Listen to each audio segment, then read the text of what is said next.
বিশ্ব চ্যাম্পিয়ন হয়ে কান্নায় ভেঙে পড়লেন দিব্যা দেশমুখ। পরে মাকে জড়িয়ে ধরেও কাঁদলেন কিছুক্ষণ।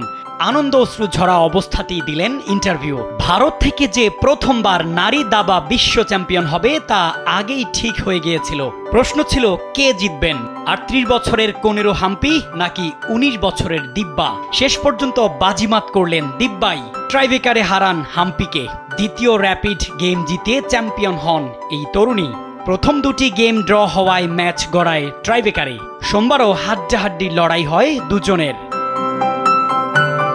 প্রথম র্যাপিড গেম শেষ হয় অমীমাংসিতভাবে, তবে দ্বিতীয় গেমে বাজিমাত করেন দিব্যা।